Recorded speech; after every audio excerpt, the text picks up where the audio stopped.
एक और अहम खबर है, लीगी रहनुमाओं की गिरफ्तारी की इजाजत मिलते ही लाहौर पुलिस इन एक्शन दिखाई देती है। पंजाब पुलिस के लीगी रहनुमाओं के रिहाइशगाहों पर छापे। राना मशहूद की रिहाइशगाह के बाद जौहर टाउन में मलिक सैफुल मुलूक के घर पर छापा मारा गया। जाबिर वकास से मजीद तफसीलात मालूम कर लेते हैं। जाबिर, बताइएगा, राना मशहूद तो घर पर मौजूद नहीं थे, सैफुल मुलूक खोकर साहब क्या घर पर मौजूद थे?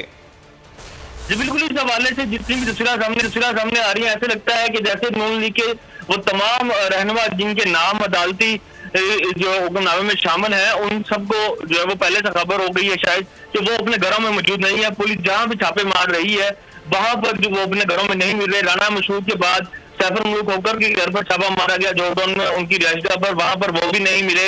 इसके बाद पुलिस ने जो है वो मिर्जा जवेद जो कि रायबंड में जाती उम्र के करीब से मुंतखब हुए थे, पंजाब असम्बली के रुकन, वो भी वहां पर अपने दफ्तर और घर में मौजूद नहीं थे।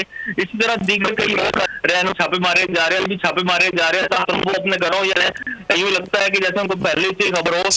बहुत शुक्रिया जाबिर वकास आपका। सब्सक्राइब करें और बेल दबाएं ताकि कोई खबर रह न जाए।